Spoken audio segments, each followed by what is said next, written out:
Okolijom Ada War, Agha Ibenne, and why Awka people don't eat monkey.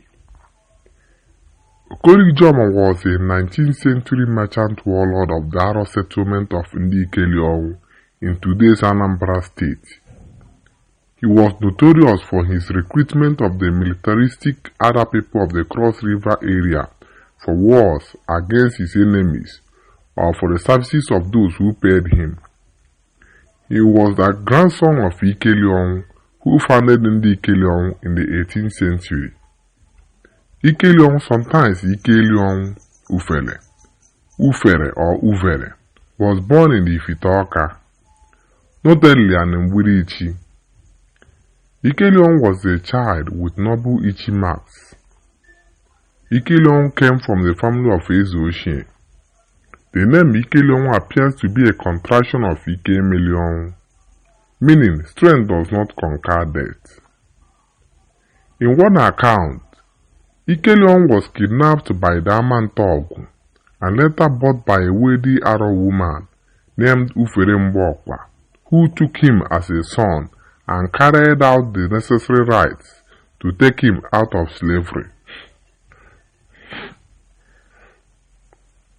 Some accounts say Ezeoshie was one who was sold. Ike had taken some of the wealth of Awka or her death. This was said to have been done incrementally by Ike while she was alive due to his later confirmed fears that he would not be able to inherit from her as he was not her blood descendant.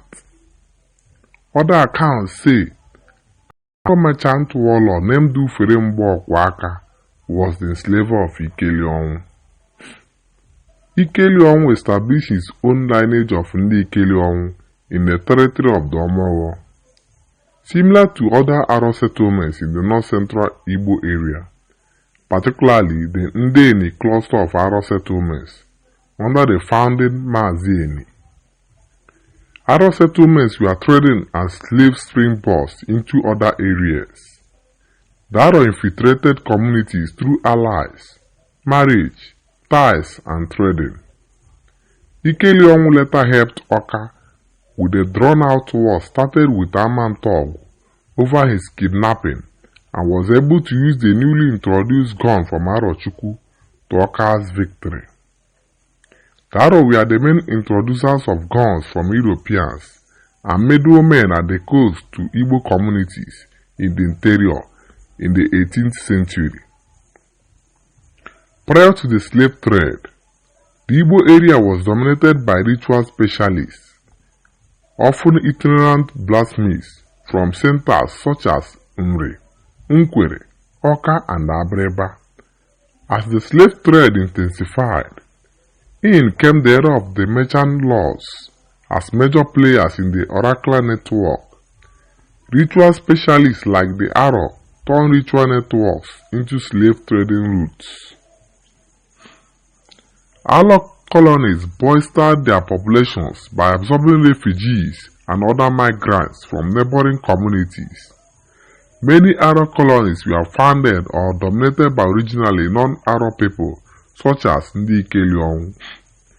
This is not unlike the initial founding of the Aro themselves, who are made up of a diverse set of lineages comprising Igbo, Akankpa, Ejeram, and the Ibibio elements.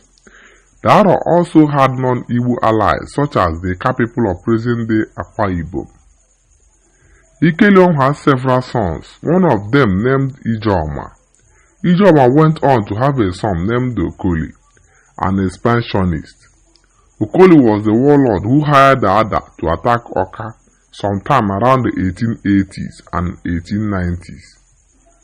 Ada was a generic name used mainly by North Central Igbo for Aro mercenaries, notably from Eda, Abam, and Ohafia in present-day Abia State and Ebonyi State. The war between Okolijom and Awka became known as Agha Ibenne, the War of Relatives. The story of how black monkeys became sacred to the Awka starts here. As part of their war plans, The Ada went into the bushes around Awka and led in wait to ambush the Awka. According to tradition, monkeys inhabiting the bush became startled and fled from the Ada. These particular monkeys appear to have been the mona monkeys. It was through the alert of monkeys fleeing into the main Awka settlement that the Awka were able to thwart the plans of the Ada. The Awka assembled the Ebunoji, the Awka militia, and outnumbering them, the Awka overcame and defeated the Ada. In Imo-Awka, the Mona is celebrated during the Imo-Awka's festival and is sacred to the Imo-Awka feminine divinity, the national divinity of the Awka people. It could be that the Imo-Awka was already sacred to Imo-Awka before Awka's encounter with the Ada, due to traditions that say monkeys were dedicated to Imo-Awka early in Awka's history. There is a widespread practice prohibiting the eating or harm of certain animals designated sacred in communities in the Igbo cultural area. Abam, Ohafia and Eda and other cross-river Igbo were mercenaries hired by different warlords and communities. The Enugu people became known as Ikemeluada for outsmarting the Eda by poisoning food and water sources on the Eda warriors' route towards Enugu, a tactic also used by Enugu Ezike. Before the Aro introduced guns and the Abam came with their head-hunting practices, Igbo people mostly used clubs and staves to fight with crash helmets to protect from blows to the head. The Abam used ambushing and rushing tactics. They will lay in wait and rush enemies while they were unprepared or preparing their guns. They used daggers, Obuonyoma, for short distance attacks. The Abam painted their eyes with blood and wore mostly loincloths and palm leaves. The activities of the Ada during and prior to the time of Okoli Joma also forced Nri to compromise his absolutist pacifist position and laws under Nri Enwelana, who as Eze broke taboo by sanctioning the formation of a war group, the Amakom, against Okoli Joma and the Ada Reds. The Eze had earlier warned Okoli Joma against his aggressiveness to no avail, and thus caused him and formed the Amakom military alliance, comprising several settlements around the Nri-Awka area, including Awka.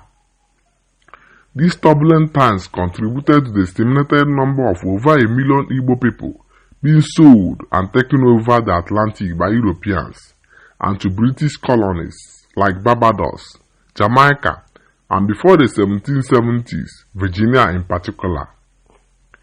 The dreaded Aban and Eda made the north-central Igbo, roughly Anambra state today, build high walls around their compounds. In other areas, people built trenches and stockaded their communities. There was an already established settlement pattern used by many Igbo communities of placing slave quarters in the periphery of the main settlement, invariably the most vulnerable areas to attack. Although impressive, the Obunenu structures reveal the immense pressure put on communities in the north-central Igbo area, especially from the Abam, Ohafia and Eda from the east. Necessity pushed for innovation. The Obunenu towers were used for tracking movements and had loopholes for gunfire and thick walls for defense. Okoli Joma died in 1905. Right around the start of the British incursion into the Awka area and the beginning of the colonial era in the Igbo area. The Okoli Joma War was one of the last major conflicts involving the Ada before the arrival of the British.